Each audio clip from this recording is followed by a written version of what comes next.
Want to see a cool party trick? Quick note.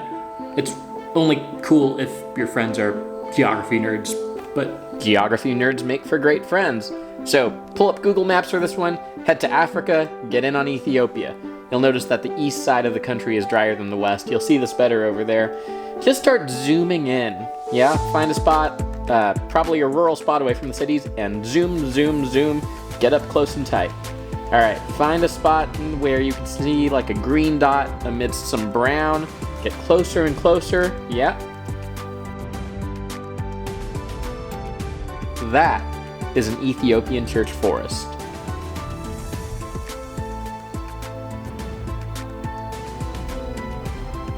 Now these are some incredible sights. The Ethiopian Orthodox Church has this centuries-old tradition of taking care of forests around their church site. The priests need to explain it to do justice, the meaning to all this. And we're going to hear from them in just a little bit. That's right. We are heading into one of these church forests, a site that I've always wanted to see up close. Ethiopia was the second place to have Christianity as a state religion, second only to Armenia. And so some of the churches here are literally some of the oldest Christian churches in the world. The way any person practices any faith is influenced by their culture. It's kind of an inevitable thing. But one of the better things you can do to have a clearer sense for where this ends and begins is to see it from a different cultural perspective. Interlinking the environment, interlinking the nature to nurture, interlinking the creator to the creation, and teaching the community that protecting the environment is our assignment, and teaching the community that we will be asked after death whether our assignment, whether we have done the assignment or not. Baranu works as a liaison between the church and communities. He helped me see how faith is an important motivator in people's environmental behaviors. Our arrival and entry to the church forest was exciting, to say the least. Ethiopia has some of the oldest Christian churches in the world. One thing that's incredible here is the way that people's faith is so heavily integrated with their relationship with nature and their care for the environment. I think for a lot of us who live in urban areas or in different settings, we can learn a lot from this dynamic. We're going to spend some time talking to a few of the priests and parishioners around this church right now.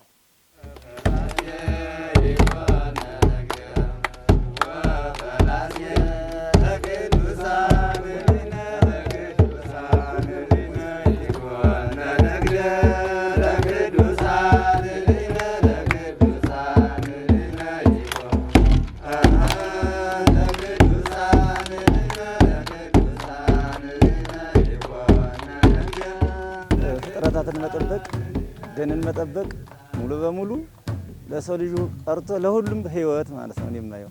ያው እኔ ስሜ እንግዲህ ያጸደ ማርያም ደብረ ብርሃን ኃላፊ መላከ ብርሃን እባላለሁ። ስሜ መላከ ገነት በሬ ዘላለም እባላለሁ። የዚህ ሙሉ በሙሉ ጌጧ ስለሆነ ለቤተ ክርስቲያን ጌጧም ስለሆነ ለዚህ ምድር ጌጧ ስለሆነ ለእግዚአብሔርም መገናኘት ቅርብ ስለሆነ እንግዲህ ወደ ታሪኩ እንዳንገባ እያልን እጽዋት እንዳንድ ልጅ ይቆጠራል እያልን ነው ይሄንን አሳምነን ያደረግነው ማለት ነው። That makes sense. What spiritual lessons can we learn from plants and trees and wildlife? እንግዲህ ከእግዚአብሔር የተሰጠነ ለመጀመሪያው ሰው ለአዳም በገነት ያሉትን ሁሉ ጠብቅ ተብሏል። እንግዲህ ይሄንን ስንል ገነት የመጀመሪያዋ የሰው ልጅ የተፈጠረባት ምድር ናት። ክምችት የደን ክምችት በአይነት አለባት። ከዚያ በኋላ ግን የእግዚአብሔር ወደዚህ ምድር ደግሞ ሰውን ሲልከው እቺ ምድር ሙሉ በሙሉ የደን ክምችት ነበረባት። For me, I had a realization that so many people's lives and livelihoods around the world hinge on a healthy climate. And so if I believe in loving my neighbor as myself, then it made sense to live in a way that does the least damage to our shared environment that they rely so heavily on. For me, that was my entry point to better caring for nature. But in Ethiopia, people are also moved because this is part of how they experience God. During this time where many people are anxious about climate change, What role do Christians have to play?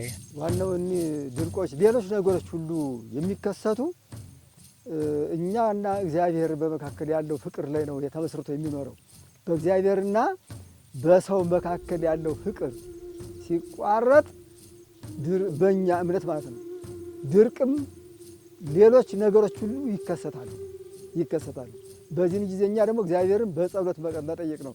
በጸሎት የምንጠይቀው አባቶች በጣም ታላላቅ አባቶች በዚህ በደን ውስጥ ገብተው በዚህ ጎጆ ሰርተው ምን ብለው ሱባኤ ይገባሉ። እግዚአብሔርን በጸሎት ይጠይቃሉ። ተተከለች ማለት ነው። ያው መሬት የላትም ነበር ዙሮ ያው ጥበት አላት። በዚህ ድርጅት ላይ በመነሳት ያው ከቀበሌውም በአገር አንድነት በፍቅር ይህንን 9 ቃዳ መሬት በዚህ በፌሮስታ ኢትዮጵያ የሚሰሩ ወንድሞቻችን ማመስገን እፈልጋለሁ።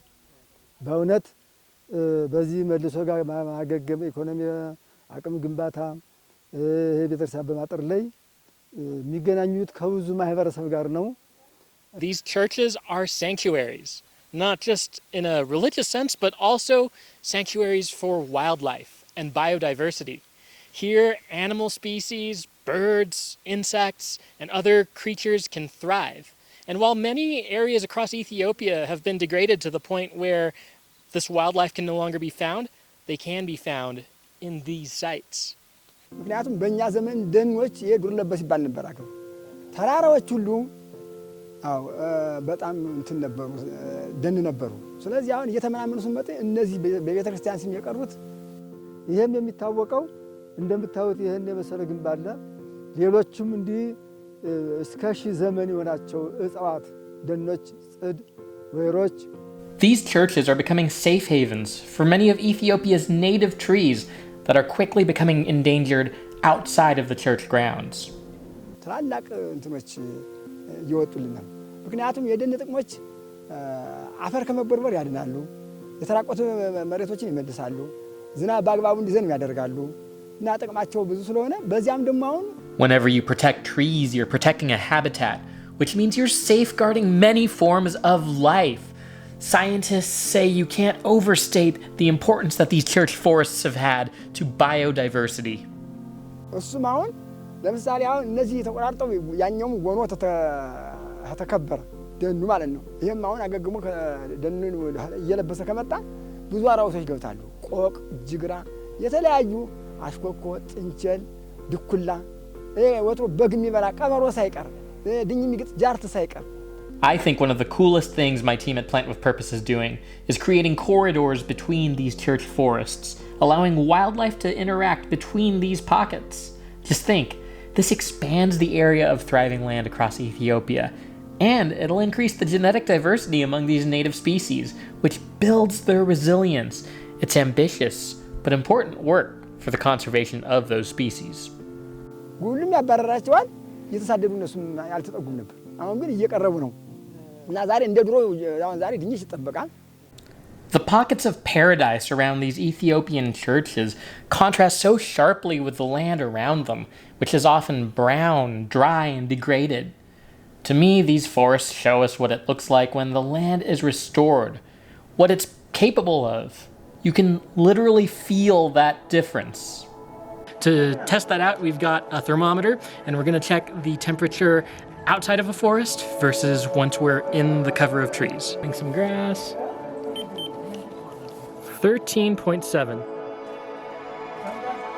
That's Celsius. We'll get a Fahrenheit thing up on screen for our American friends. Let's go into...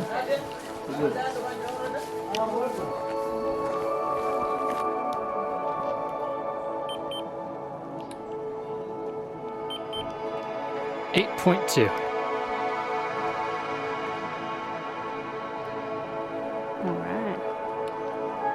You may have noticed the circular design of most of these churches, and that is completely intentional. They're modeled after the Old Testament tabernacles, with the most central point being the most holy. Overall, I've noticed a much greater sense of reverence for the sacred from my Ethiopian brothers and sisters, something I don't see very much of in the US. It's not uncommon to see a lot of kissing of crosses or bowing fully forward. You might find varying degrees of that in certain communities in the US, but for the most part, we're a little more uneasy with the materials of our worship. I think largely this uneasiness comes from a good place of not wanting to put materials ahead of their maker, but I appreciate what I observe. I think of how I treasure and hang on to the pieces of art my kids make me and bring me home from school. How those channel my love for the hands that made them. And it reminds me that with the right perspective, creation should just stir up more and more awe and wonder for the Creator. I'm still thinking about my conversations with the priests. Like, I love how seriously these guys take it. You know, heaven is like the Garden of Eden, and so this place should be like that too. Yeah, and it's like the presence of a world beyond this one does not negate our responsibility to take care of our world. The same God who made these lands, who made these forests, this wildlife, also made our souls. And so when we take care of the earth, we're really taking care of our own souls. And I love the lessons in biology that show how we're more connected than separate in a lot of ways. I love the lessons in biology of how we're all connected. And I see how when we take care of the earth, we help each other. We help each other live more healthy lives, create more opportunities, and experience more wonder.